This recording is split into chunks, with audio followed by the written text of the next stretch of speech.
नमस्कार, मैं हूं मनोज मनु। एडिटर चॉइस में आपका स्वागत है। वो उन्हीं दिनों की बात है जब पिछले साल लॉकडाउन जैसा गंभीर फैसला लिया गया था। लोगों की जिंदगी जैसे थम गई थी। कोरोना महामारी का ऐसा आतंक था कि लोग अपनों से ही दूरी बना रहे थे। लेकिन सबसे बड़ा सवाल है कि क्या बदल गया। जी हाँ, नारा था उस समय, जब तक दवाई नहीं तब तक ढिलाई नहीं। अब नारा है दवाई भी और कड़ाई भी। लेकिन क्या ये नारे केवल जनता के लिए है? क्या संक्रमण केवल महाराष्ट्र और मध्य प्रदेश तक सीमित है? क्या इसकी जद में देश के दूसरे राज्य नहीं हैं? जी हां, बिल्कुल हैं। तो संक्रमण को लेकर फिर बढ़ने से रोकना और सबको गंभीरता बरतने की जरूरत है, लेकिन ऐसा हो नहीं रहा है। लॉकडाउन में शराब की दुकानों को भी बंद करवा दिया गया था, लेकिन राजस्व की चाहत ने प्रतिबंध ज्यादा नहीं चला और अब दोबारा से वही हालत है। हालत बिगड़ रहे हैं। जैसे फैसले लिए जा रहे हैं तब भी मधुशाला प्रतिबंधों के बाहर नजर आ रही थी। गंभीर सवाल यह है कि क्या शराब इंसान की जिंदगी से ज्यादा जरूरी है? और क्या शराब को आवाम से ज्यादा शराब से मिलने वाले राजस्व की चिंता है? वाकई ये गंभीर सवाल है, लेकिन सरकार के पास फिलहाल इसका कोई जवाब नहीं है। तस्वीरों पर गौर करिए। संक्रमण तेजी से बढ़ रहा है। महाराष्ट्र के बाद मध्य प्रदेश में भी मरीजों की संख्या तेजी से बढ़ रही है। सूबे के 10 जिलों में संक्रमण की रफ्तार 5 गुना तक बढ़ चुकी है। जनवरी को 28,750 से ज्यादा जांचों में 780 केस मिले थे, लेकिन अब 16,000 जांचों में भी करीब 900 संक्रमण पहुंच चुका है। मतलब साफ है कि संक्रमण बढ़ गया है और टेस्टिंग कम हो चुकी है। तो क्या यह नहीं कहा जा सकता कि कोरोना के मोर्चे पर सरकार ने ढिलाई बरती है और अब कोरोना रिटर्न का अटैक साफ तौर पर देखा जा रहा है? विस्तार से हम चर्चा करेंगे, समझने की कोशिश करेंगे। वाकई हम सबको संभलने और सोच कर ठहरने की जरूरत है। एक बार कुछ बयान सुन लीजिए, उसके बाद फिर चर्चा करते हैं। नरेंद्र मोदी जी ने कहा कि मध्य प्रदेश के मुख्यमंत्री अक्षम हैं इस महामारी से निपटने के लिए। उन्होंने कल जब कोविड को लेकर चर्चाएं कर रहे थे तो महाराष्ट्र और मध्य प्रदेश में अचानक बढ़े जो केस है उनकी वजह टेस्टिंग की कमी। मध्य प्रदेश सरकार को कहा कि आप नहीं कर पाए, अक्षम हो, और टीके की कमी। दोनों बातें देश के प्रधानमंत्री ने मध्य प्रदेश के विज्ञापन वाले मुख्यमंत्री को कहा। सारी आवश्यक व्यवस्थाएं की जा रही है, टेस्टिंग भी हो रही है, वैक्सीनेशन भी बढ़ाया जा रहा है और अब हमको सबको सचेत रहना पड़ेगा, क्योंकि कोरोना तो हवा में है। रोकने का तरीका है मास्क और दूरी, और जहां जरूरत पड़ी वहां हमने कुछ ऐसे कदम भी उठाए, जैसे इंदौर में, भोपाल में नाइट कर्फ्यू जैसी व्यवस्था। नरेंद्र मोदी। तो वाकई महाराष्ट्र के बाद मध्य प्रदेश में हालत गंभीर है। ये चिंता की बात इसलिए भी है क्योंकि वैक्सीन के 2 डोज लगवाने के बाद भी करीब 10 लोग संक्रमण का शिकार हो चुके हैं। हालांकि ये प्रतिशत के हिसाब से देखा जाए तो दर कम है। जानकार मानते हैं कि वैक्सीन लगवाने के 30 दिन बाद शरीर में एंटीबॉडी बनती है और अगर इस बीच आप लापरवाही या नशा करते हैं तो दिक्कत हो सकती है। लेकिन सरकार को शराब से राजस्व का मोह इतना है कि बाजार 10 बजे बंद होंगे, लेकिन ठेका 11:30 बजे। चर्चा करेंगे, समझने की कोशिश करेंगे कि ऐसा क्यों है। बृजेंद्र सिंह सिसोदिया पूर्व राज्य मंत्री मध्य प्रदेश के हमारे साथ मौजूद हैं। सतीश सिकरवार हैं कांग्रेस के विधायक, वो हमारे साथ मौजूद हैं। डॉक्टर संजय भोरस्कर भी हमारे साथ मौजूद हैं। सबसे पहले डॉक्टर संजय के पास में चलना चाहूंगा और उनसे मैं पूछना चाहूंगा, संजय साहब, एक बार फिर से कोरोना रिटर्न है, डबल अटैक है और यह संक्रमण तेजी से फैल रहा है। इतना पहले नहीं फैला था, उससे ज्यादा फैल रहा है। और अगर देखें तो फिलहाल लॉकडाउन जैसी स्थिति नहीं है, लेकिन जो संक्रमण चल रहा है उस संक्रमण के हिसाब से अगर यही हालत रहे, क्योंकि इंदौर से खबर आ रही कि पूरी की पूरी बैंक कोरोना संक्रमित हो गई है। मध्य प्रदेश में भी कई जगह ऐसे हालात हैं, दूसरे राज्यों में भी इस तरह हालत हैं। क्या करना चाहिए, आप बताएं, कितना खतरनाक हो सकता है डबल अटैक?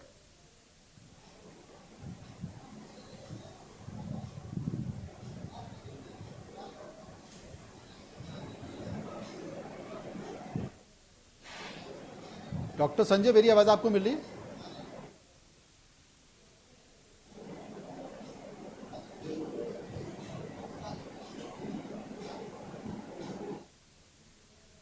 जी डॉक्टर संजय, मेरी आवाज आपको मिल रही है? लगता है। डॉक्टर संजय के पास हम एक बार फिर से आएंगे, बातचीत करेंगे। सतीश सिकरवार जो कि कांग्रेस के विधायक हैं, वो हमारे साथ मौजूद हैं। सतीश जी, मैं आपसे पूछना चाहता हूं कि चूंकि ये रिटर्न है, कोरोना रिटर्न है, बड़ा खतरनाक है, ऐसे में सरकार ने एक कोविड को लेकर एडवाइजरी भी जारी की है और कहा है कि प्रशासन इसका सख्ती से पालन करे। मुख्यमंत्री को मैं सुन रहा था, मुख्यमंत्री कह रहे थे कि कोरोना हवा में है, इसका एक ही तरीका है, मास्क लगा के घूमिए। इसके बावजूद भी आपको क्या लगता है, क्योंकि 10 बजे तो बाजार बंद हो जाएंगे, लेकिन शराब के ठेका 10:30 साढ़े 11 बजे तक चलता रहेगा, उससे कोरोना नहीं फैलेगा?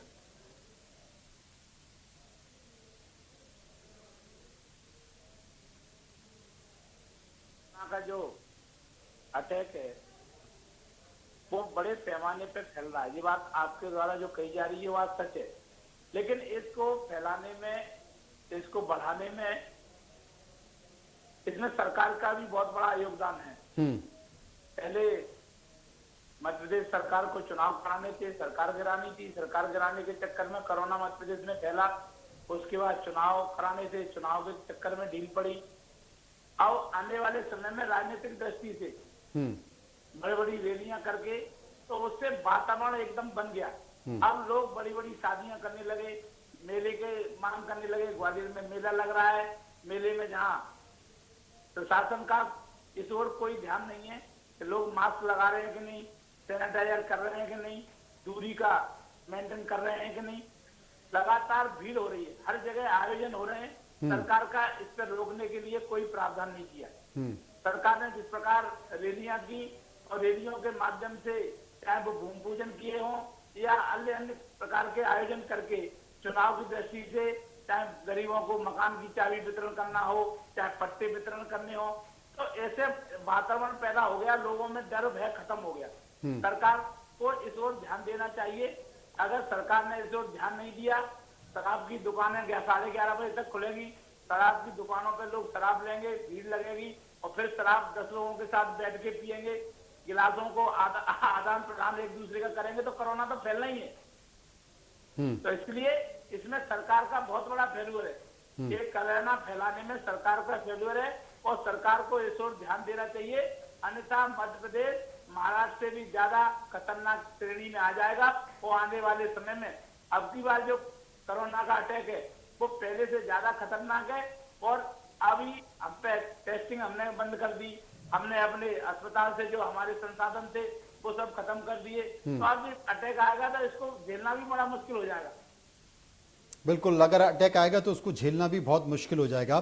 सबसे बड़ा सवाल है यहाँ पर, क्योंकि बैंकों से सूचना आ रही है, तमाम ऐसी जगह है जहां पर लोगों की भीड़ रहती है, लोगों का आना जाना रहता है, चाहे वो शासकीय कार्यालय हो या फिर प्राइवेट प्रतिष्ठान हो, वहां पर अगर इस तरह की होती है तो बड़ा गंभीर विषय हो सकता है। एक बड़ा विषय और है, नाइट कर्फ्यू लगाने की बात यहां पर की गई है, लेकिन अब सरकार करे तो क्या करे, क्योंकि उस तरीके से लॉकडाउन अब नहीं हो सकता, फिलहाल तो नहीं हो सकता जिस तरीके से पहले किया गया।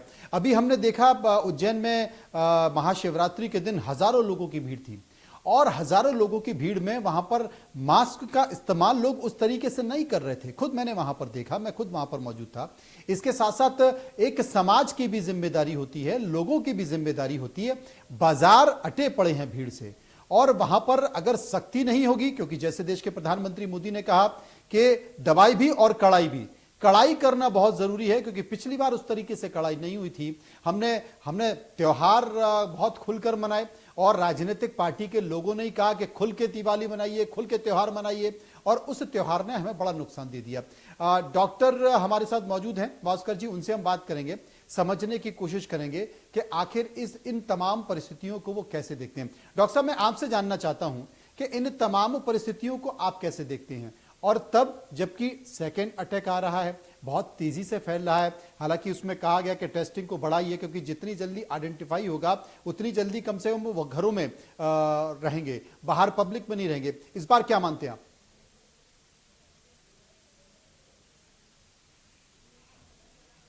डॉक्टर संजय।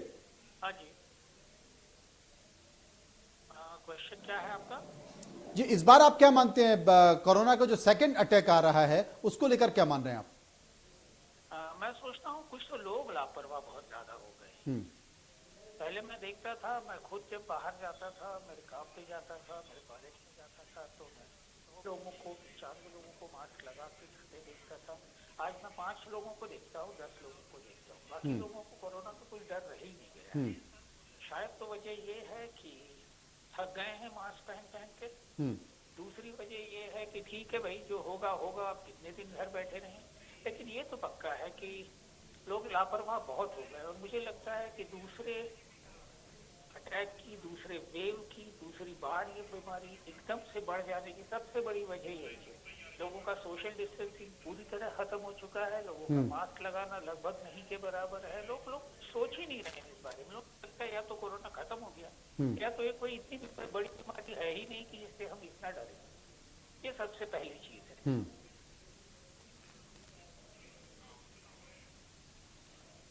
ये आपने बहुत महत्वपूर्ण बात बताई है। ब्रजेन जी हमारे साथ मौजूद है। ब्रजेन जी, एक सवाल मैं आपसे पूछना चाहता हूं, क्योंकि पिछली बार भी ठेकों पर, शराब की दुकानों पर हम देख रहे थे लंबी लंबी भीड़ लगी हुई है, और उससे 2 चीजों से कोरोना नहीं फैला। अगर सरकार के फैसलों को देखा जाए, एक तो चुनाव की बड़ी बड़ी रैलियां, क्योंकि हम देख रहे थे कि मध्य प्रदेश में भी बाय इलेक्शन हो रहे थे और 27 जगहों पर बाय इलेक्शन हो रहे थे। सतीश सिकरवार भी वहां से चुनकर आए हैं, और सरकार ने कहा कि साहब आप सभाएं करो, रैलियां करो। और मैंने खुद चंबल संभाग में जाकर देखा, बहुत भयानक रैलियां हुई, भीड़ वहां पर मौजूद हुई। तो अब बंगाल में चल रहा है, बंगाल में चुनावी रैली चल रही है, केरल में चुनावी रैली चल रही है, तमिलनाडु में चुनावी रैलियां चल रही हैं। तो इन चुनावी रैलियों से और शराब के ठेकों से कोरोना नहीं फैलता, ऐसा मेरा मानना है कि नेता भी मानते हैं और सरकार भी मानती है। क्या कहना है आपका?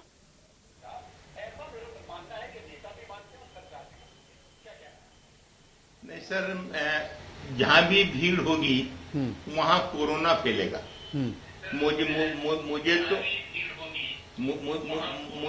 मुझे तो कोरोना अगर चुनाव से ही हुआ था, और उसके कारण मैं 15 दिन हॉस्पिटल में लेटा रहा।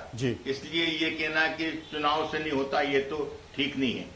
जहां तक शराब की दुकानों के बारे में लिखा कि 10 बजे तक लॉकडाउन रहेगा, दुकान 11:30 बजे तक रहेगी, ये एक टेक्निकल मामला सर। इनसे एक एग्रीमेंट किया गया था उस समय शराब दुकान वालों से कि रात के 11:30 बजे तक खोल सकेंगे, और अगर ऐसा ना लिखे तो ये कोर्ट में चले जाएंगे, तो 1.5 घंटे का मुआवजा मांगेंगे। अब सरकार कोरोना की चिंता करे कि इनके 1.5 घंटे की मुआवजे की बात करे। पर मैं एक बात बहुत सम्मान के साथ कहना चाहता हूँ, ये लड़ाई सर साथ लड़ना पड़ेगी। ये एक नेता का भाषण सुन रहा था, अब उनकी तो आदत है झूठ बोलने की, कि वो शिवराज सिंह जी को कह दिया प्रधानमंत्री जी ने कि वो ढंग से नहीं संभाल पाए। बिल्कुल फर्जी व्यक्ति, झूठी बात करते हैं सर। अरे सर, इस समय आपस में लड़ने का मौका नहीं है। इस समय सबको एक साथ कोरोना से मुकाबला करने का समय है। हम गर्व कर सकते हैं हमारे देश पे, पूरे विश्व को हम मेडिसिन दे रहे हैं। हम पहली बार भारतीय बनी हुई मेडिसिन भारत के लोगों को सप्लाई कर रहे हैं, हम गर्व कर सकते हैं। अब मैं भारतीय जनता पार्टी की तरफ से ये बोलूं कि हमने जगह जगह कमेटियां बनाई है, ऐसे बाकी दल को भी करना चाहिए और लोगों को उत्साहित करना चाहिए कि अधिक से अधिक टीके लगवाएं। परंतु ये कोरोना संयुक्त लड़ाई का है पाकिस्तान। कोई पार्टी, कोई राजनीतिक दल या कोई एक सरकार ये चाहे कि वो ठीक कर देंगे और वो मुकाबला कर लेंगे, तो ये संभव नहीं है सर। सतीश जी, यहाँ पर ब्रजेन जी बोल रहे हैं कि ये बयानबाजी और इस तरह के बयानों से कोई मतलब नहीं है। जैसे हमारी पार्टी, हमारे संगठन ने भी समितियां बनाई हैं कोरोना से लड़ने के लिए, तो पूरे समाज को आना पड़ेगा, राजनीतिक पार्टियों को भी आना पड़ेगा। कांग्रेस को बयानबाजी नहीं करनी चाहिए, साथ में आए, समितियां बनाएं और इलाकों में जाएं और लोगों को अवेयर करें, जागरूक करें।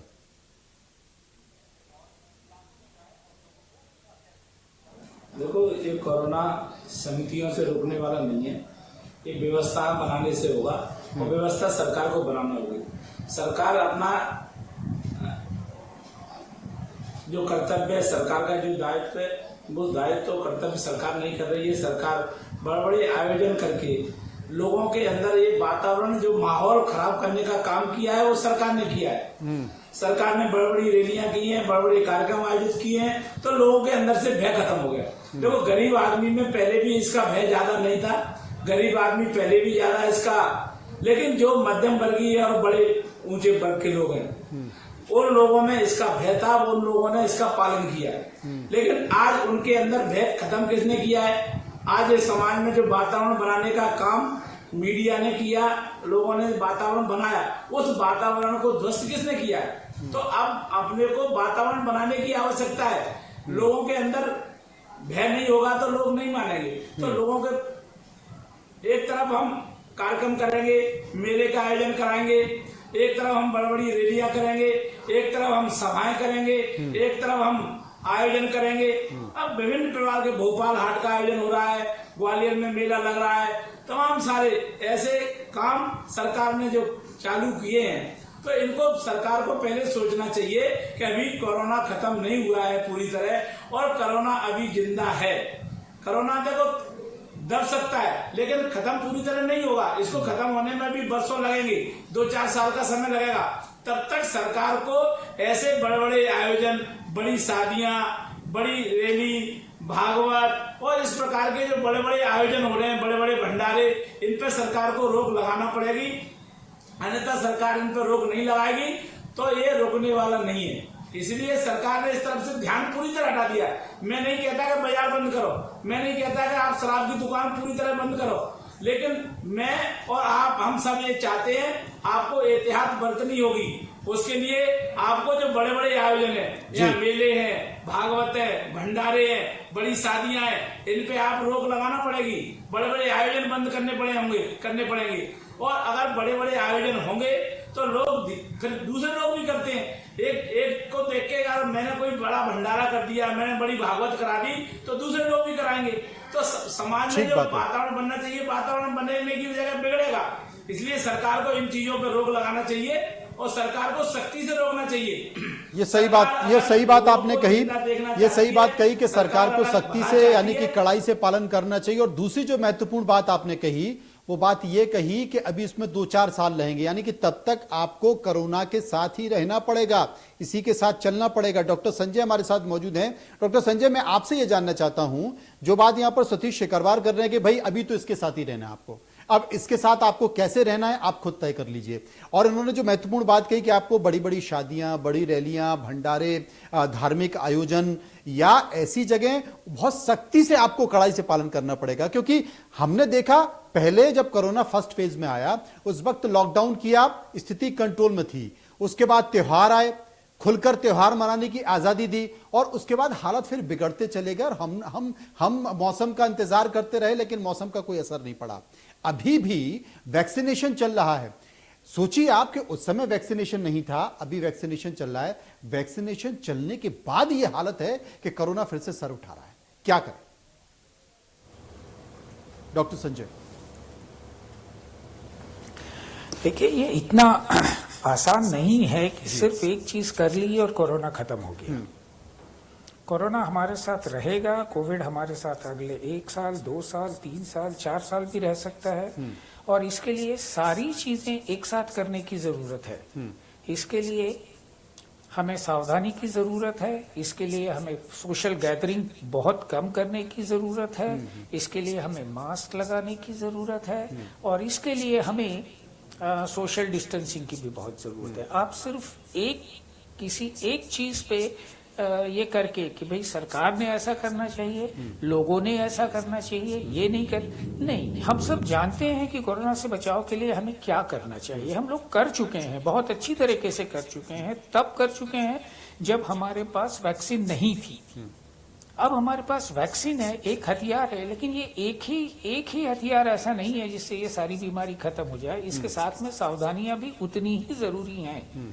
लोगों को ये समझना ही होगा कि ऊपर से पानी गिरना हम नहीं रोक सकते, हम छाता लगा सकते हैं। अपने आप को प्रोटेक्ट करना सबसे पहली चीज होगी। हम मास्क लगाएं, हम सोशल डिस्टेंसिंग करें, आप खुद देखेंगे कि कोरोना खत्म हो जाएगा। इसके अलावा एक चीज और है कि भाई अब नए स्ट्रेन्स, कोरोना वायरस पहले भी था, कोरोना वायरस आज से 30 साल पहले भी था, लेकिन ये चेंज ऑफ स्ट्रेन है, ये जो उसने अपना स्ट्रेन बदला है, इससे भी फर्क पड़ा है। इससे अब और स्ट्रेन बदलते जा रहे हैं। अभी सौभाग्य से जो नया स्ट्रेन है उसके अगेंस्ट वैक्सीन ऐसा लगता है कि इफेक्टिव है, लेकिन आगे कोई और आया तो और तकलीफ होगी। तो ये बिल्कुल लापरवाही नहीं करनी है कि अरे अब तो क्या, अब तो वैक्सीन भी आ गई, अब तो आधे लोगों को हो भी गया, अब तो हर्ड इम्यूनिटी हो गई, फलाना हो गया, ढिमका हो गया। ऐसा कुछ नहीं है। आपको सावधानी उतनी ही लेनी है और उसके साथ वैक्सीनेशन करना है। आज भी लोग वैक्सीनेशन से डर रहे हैं। वैक्सीन लगाने के बाद मेरे पास आने वाले लोगों से कहीं ज्यादा संख्या इसलिए है कि जो दुविधा में है वैक्सीन लगाएं या ना लगाएं। बिल्कुल सही बोल रहे हैं। अब इन लोगों को समझाना पड़ता है कि भाई कुछ भी है तो भी वैक्सीन लगाएं। ये आपके अंदर बीमारी से लड़ने की क्षमता बचाने का सबसे बड़ा उपाय है। जरूर वैक्सीन लगाएं। डॉक्टर संजय, यहाँ पर विजय सिंह जी हमारे साथ मौजूद थे और वो इस बात का जिक्र कर रहे थे कि असल में हमने शराब के जितने भी ठेकेदार हैं उनके साथ एग्रीमेंट कर लिया है कि 11:30 बजे तक हम आपको ठेका खोलने की अनुमति देंगे। तो 10 बजे तो कर्फ्यू लग जाएगा, लेकिन 11:30 बजे तक ठेके खुले रहेंगे और ठेकों पर कैसी भीड़ होती है, एक के ऊपर एक लोग लदे रहते हैं। इस तरह के फैसलों को लेकर क्या सरकार को सोचना चाहिए? मजबूरी हो सकती है, लेकिन सरकार को सोचना चाहिए, क्योंकि एक तरफ आप लोगों का जुर्माना कर रहे हैं, वो मास्क नहीं लगाएंगे तो आप जुर्माना कर देंगे। 10 बजे से कर्फ्यू होगा। 10 बजे से कर्फ्यू होगा तो 10 से 11:30 दुकान पे जाएगा कौन? सर, इस बात को मुझे क्लियर करना है। जी बुजन जी।